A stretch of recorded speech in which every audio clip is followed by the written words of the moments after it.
What's up, everybody? Welcome to the Body Lock. It's your man, Ant Walker, joined by Matt Wells, Drake Riggs, and Pat Auger, reacting to the crazy news that we just got, like literally a few minutes ago here. According to Ariel Helwani, Nate Diaz is making his long-awaited return at UFC 262 in the co-main event against Leon Edwards. That's right. You heard it first. Nate Diaz versus Leon Edwards is set as your co-main event for UFC 262, May 15th in Houston, Texas.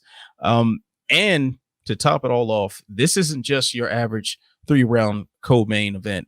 This is a 5-round, the first time in the promotion's history that a 5-round fight, non-title fight, has been a co-main event. So, I mean, let's just get initial reactions. I don't even necessarily want to structure this a whole lot. I just want an open forum, and we just talk this over because this is really fresh and incredibly surprising. So what was your initial thoughts when this news broke? I am surprised, mother. Somebody was going to do it. Of course, somebody was going to do it. Of course. Yes. No, this definitely caught me by surprise. Because I would have pegged, the UFC opting for Leon Edwards to face a top 5 opponent, not somebody unranked. So that's surprising from that angle. Nate Diaz, of course, stepping up to face Leon Edwards as well, when we've all known Nate Diaz to really take like these big money fight sort of things in recent years, whether it be against the Conor McGregors or against the Jorge Masvidals for the BMF title. I guess this fight is special enough in the fact that it is a non-title 5-rounder. So that's something unique in itself. But other than that, there's no... it's not the same type of fight that we've seen Nate Diaz in recently. Leon Edwards is absolutely a top contender in the welterweight division, but he's not box office to a lot of people. He's not going to have that same draw for a lot of people. And that's unfortunate and a whole nother issue on its own. But I was very, very shocked at just reading this news. I had to reread Helwani's tweet 3 times, make sure that was the official account and not another parody that we always see pop up on the feed. So it definitely shocked me. Yeah, no, I mean, this was definitely out of left field. I feel like in a lot of ways, and I know I might get roasted for this a little bit, but I feel like in a lot of ways it does make sense from a business perspective. But in terms of, this happening this quickly, being a 5-round co-main event with Diaz currently tweeting out that he says he's headlining the card of UFC 262. So that's always good. It's a sign of things to come, I'm sure. And the matchup itself, I mean, this makes for a hell of a main event, a co-main event for 262, especially given the ramifications of this. This gives Leon Edwards a chance to, get a solid win, go for that title, or Nate Diaz to get right back into title contention if he ends up beating Edwards. So definitely out of left field. Definitely didn't expect this type of news tonight, but I can see some merits to it. Man, I hate this so much, and I hate that you even said that. I didn't see it coming, no, because it's just absolute lunacy for my purest heart. It drives me absolutely insane that Nate Diaz continually gets these opportunities after clearly losing 2 top guys, and I expect the same to happen again here. Like, what? Just because he says he's the best and all that, I'm already the champ and all that nonsense. The guy talks a lot. We've seen it over and over. It's the same movie over and over. I get it. That draws in the eyeballs, which essentially is why this continues to happen. It's a good spot for Leon, to beat somebody with as much name value and star power as Nate. But other than that, there's no point to it. Beating Bilal means much more, in my opinion. Like, guys who are consistently in the top 10 competing, top guys, it means a lot more in terms of looking at where you are. Not a guy who's coming off a very one-sided loss from, what was that, 2019 now? It's just nonsense to me. But as for the co-main event part, in 5-round non-title fight, that's fun. That's a cool thing. And I think that goes to show how what we've been talking about, the UFC bundling up all these title fights very closely to where they're running out of maybe options to really bolster these cards. This is a fun new wrinkle to kind of act as a cop-out, sort of, to where they can be like, all right, we'll do this now and make a fight that isn't for a title bigger than it would be without one, right?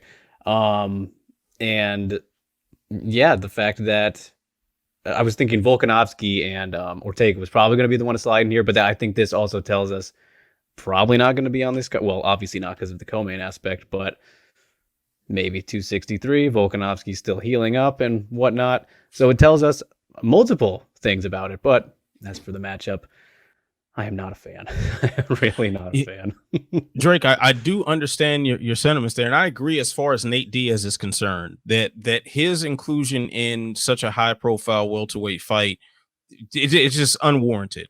But if you're Leon Edwards, this makes all the sense in the world, and if you're the UFC, this makes a lot of sense as well. Leon Edwards is a guy who essentially is forcing his way into the title picture and has been ever since he started his 8-fight winning streak. Well, I guess I should say was it 9-fight non-beaten streak if we're counting the no contest. But he's a guy who's essentially forced his way into the picture. Someone who is pretty soft-spoken, someone who isn't necessarily the most flashy in the cage, but he's very effective, and he doesn't like have this personality that just stands out and just makes you want to watch him necessarily. So for the UFC to realize, okay, we can't just get rid of this guy, and the welterweight title picture is so confusing and so muddled right now, this guy's probably going to get the shot that he deserves. Man, it'd be great if somebody gave a damn. So if he beats a Nate Diaz, well, a lot of people start giving a damn about him then. You get a potential rub. And of course, for Leon, it's like, man, this keeps him busy. This is a very winnable fight for him. And I would assume a better payday if they're going to make this a 5-round co-main event and Nate Diaz is participating in. I wouldn't be too surprised if pay-per-view points were on the line here as well. So you have the potential to line your pockets. You have the potential to gain some star traction, and you stay active. And that's something he desperately needs, considering that he had a round of activity over the last year and some change. So I think this makes all the sense in the world if you're Leon Edwards, and this is a golden opportunity for him. Another thing that I just thought of too. Now, I was very surprised, as the rest of us were, that Nate Diaz was choosing to come back against him.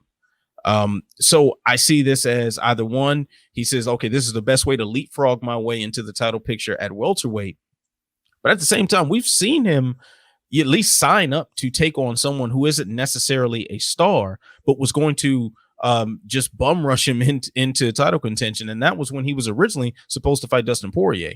Now, we know, love, and respect Dustin Poirier for being an incredible fighter and a great humanitarian and whatever other positive things you can say about him. But make no mistake about it, he's a star only within our bubble. So for Nate Diaz to come out to sign up to fight Dustin Poirier, probably the same thought process that went into signing on to fight Leon Edwards this time. It could be. I will say, in terms of pay-per-view points, I highly doubt Leon would get any, even if pay-per-view points are involved. Nate will certainly probably have something in his contract, but if you look at previous, title opportunities and people who fight, look at Cerrone fighting McGregor. He got no pay-per-view points out of that. He got a bigger flat rate, and that was it. Figueiredo didn't get pay-per-view points for his title defense over Moreno, had to ask for it after the fact. Poirier, I'm pretty sure Poirier didn't get any pay-per-view points for fighting McGregor. Now in the trilogy, he'll have renegotiated that, but I can't imagine Leon actually getting a bigger payday out of this. But what you did say about the star rubbing off on Leon is a huge point here, and something that I'm sure Leon is considering. We've seen this before, where Diaz is a star maker.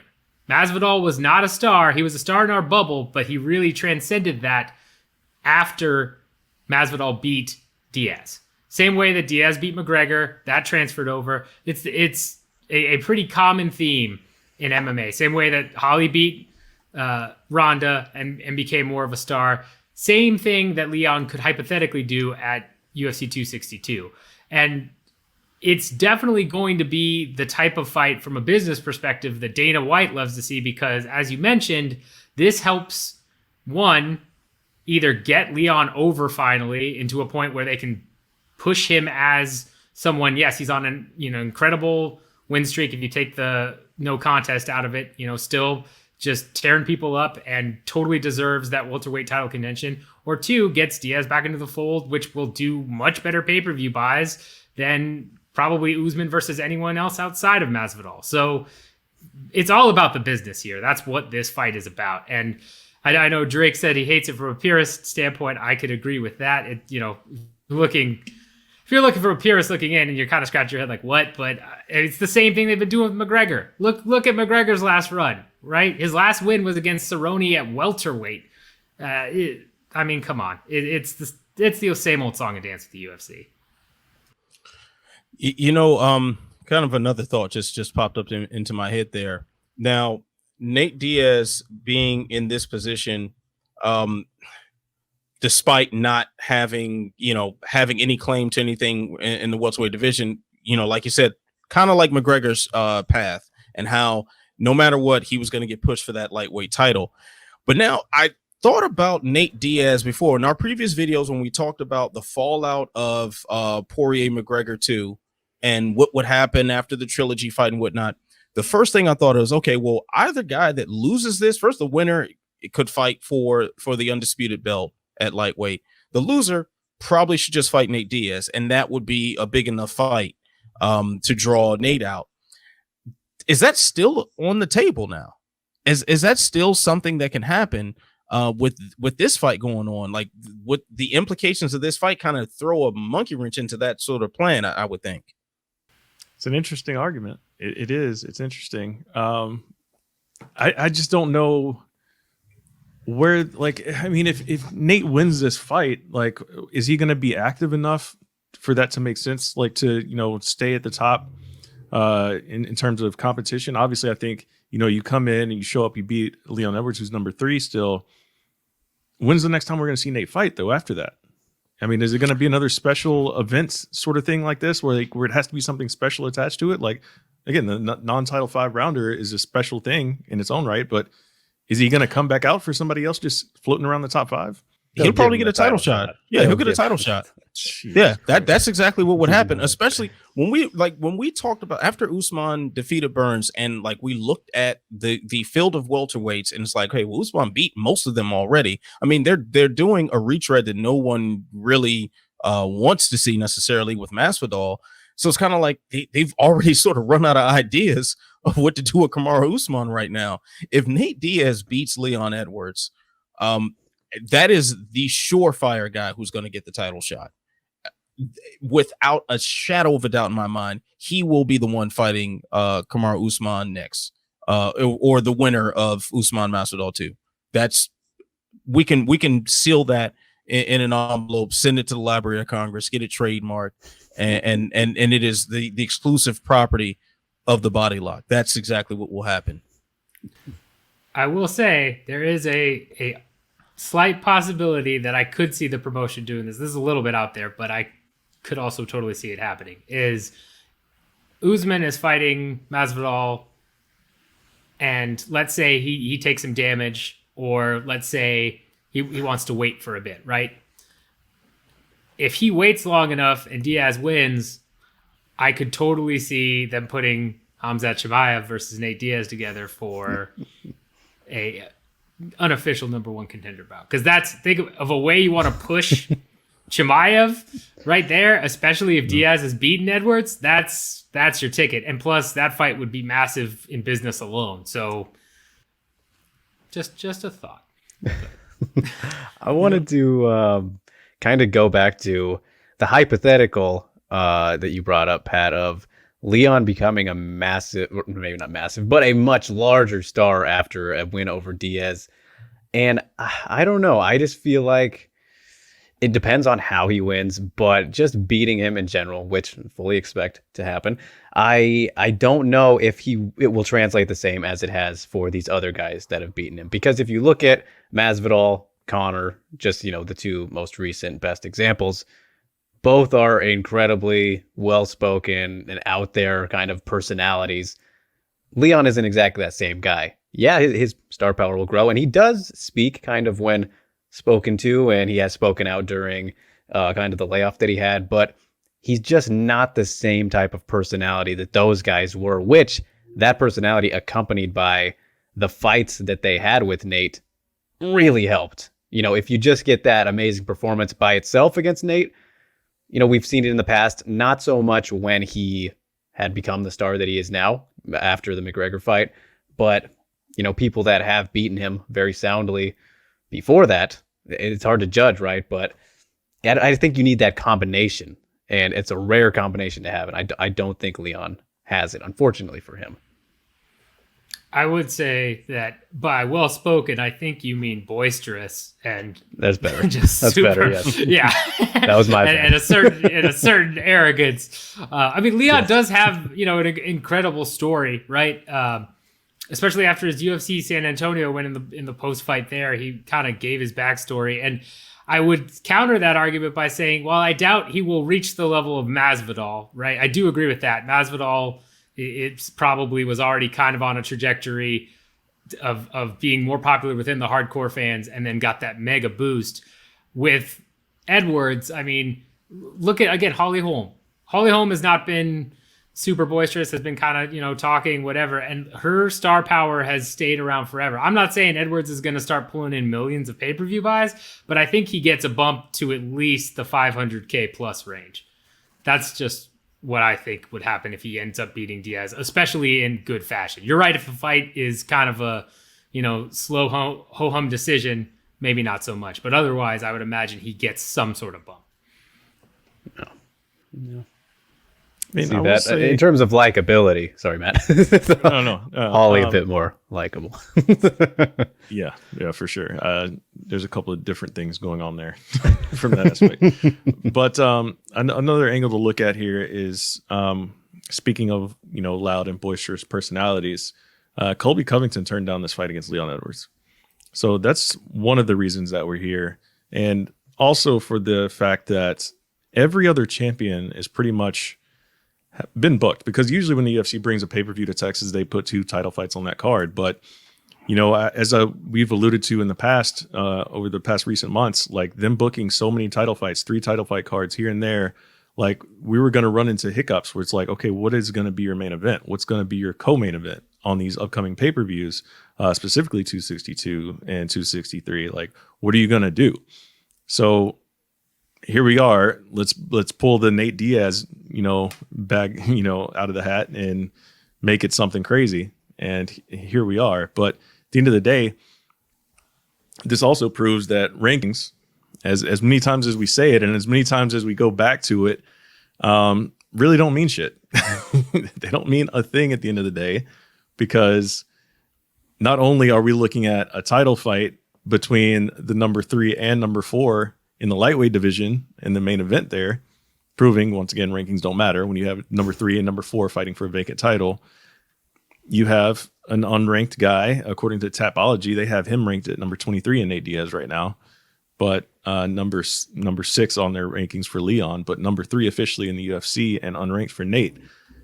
And I would assume, of course, that's due to inactivity, but that also lies the problem. Like, I just don't like the idea of you just coming out whenever you say, hey, I'm here, I'm ready again, and boom, you get the number 3 guy.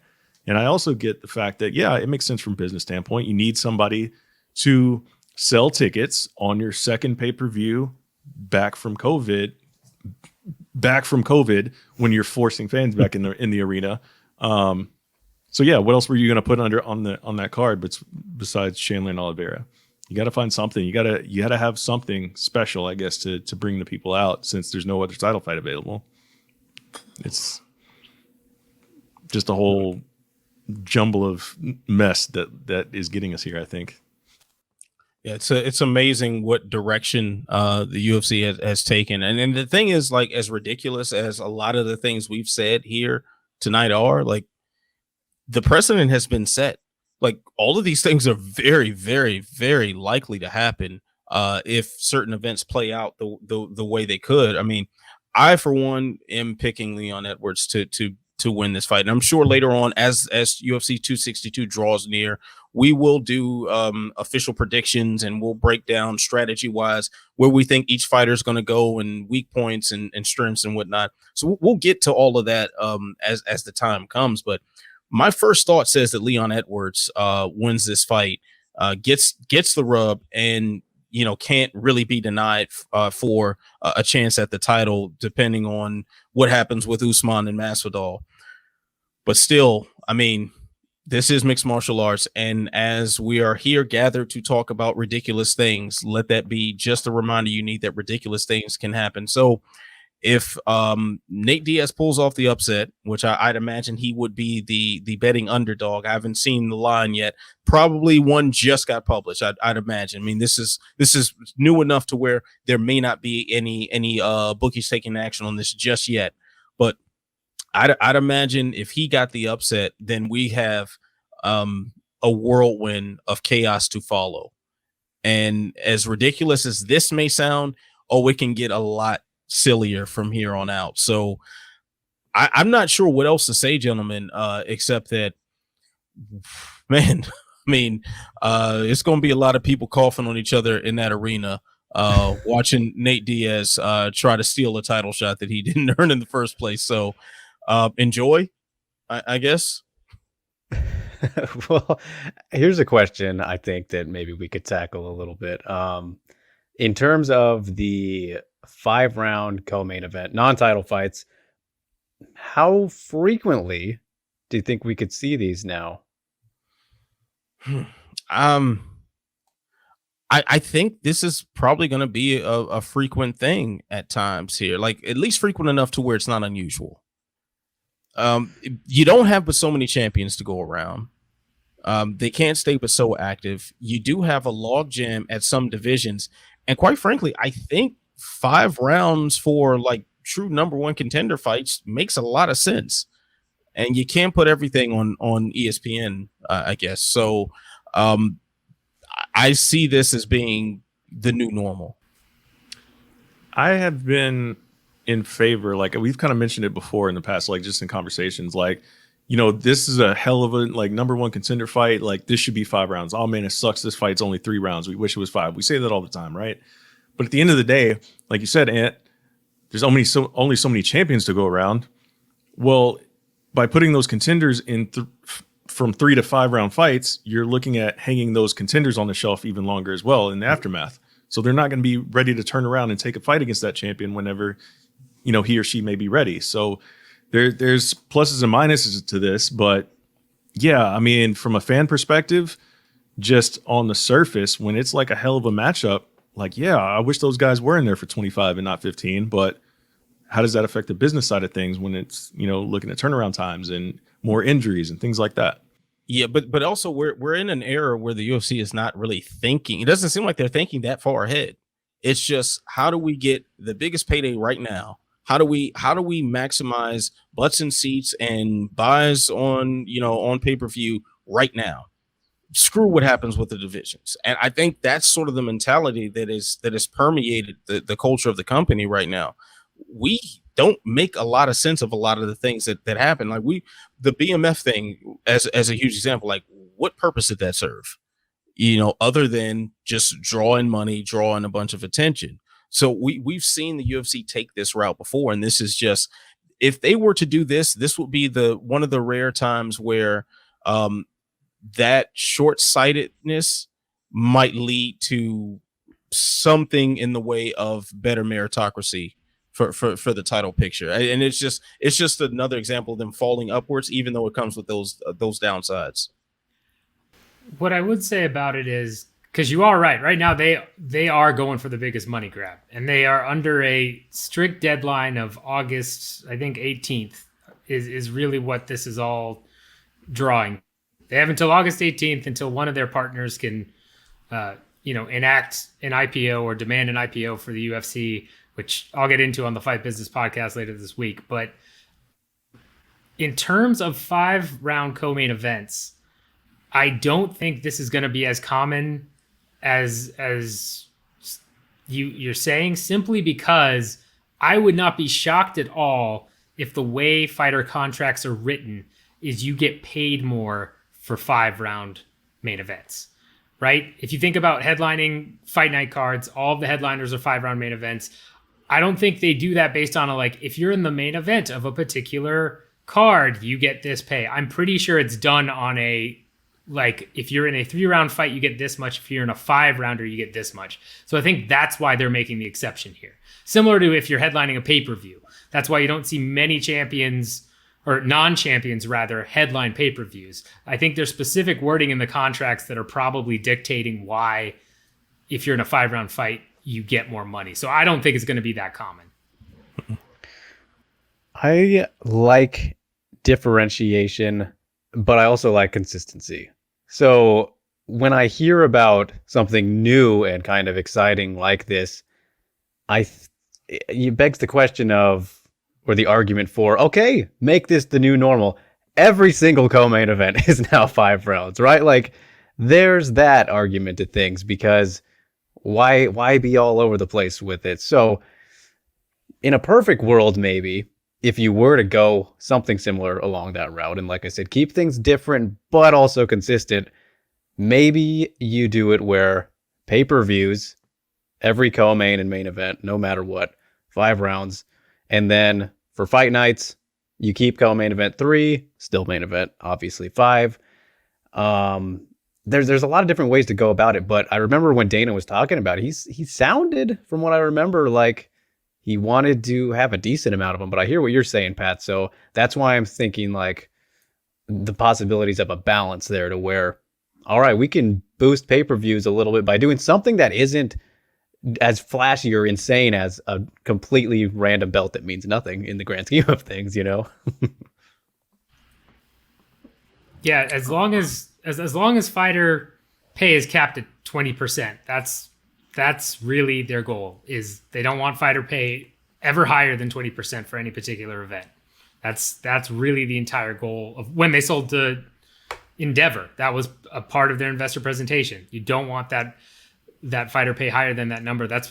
It's really just about doing the calculations of whatever you need to do to keep that percentage where it is. So I think that plays a part in it as well. There's a ceiling that they're aiming for. Man, a whole lot to unpack about this. And I guess as UFC 262 draws near, maybe more things will come to light as far as what some of these contracts look like. The future of 5-round co-main events and what the possibilities are for either gentleman when the evening is over with. But any other thoughts before we wrap this up, gentlemen? $209. I just wish I had a stack of papers so I could toss them up in the air. Yep. Yeah, that's what I wanted to do when I saw this tweet come across from Ariel. So we're all in the same space right now. Yeah, I'm excited. Yeah. So thanks for sticking with our confusion and just utter we don't know what to make of any of this. I'm Ant Walker. He's Matt Wells. That's Drake Riggs, and that's Pat Auger. You have been tuned into the Body Lock. Remember to like, subscribe, share, tell a friend to tell a friend, tell that friend to tell 10 more friends. And please, by all means, stay sexy. We will see you when we see you. Peace.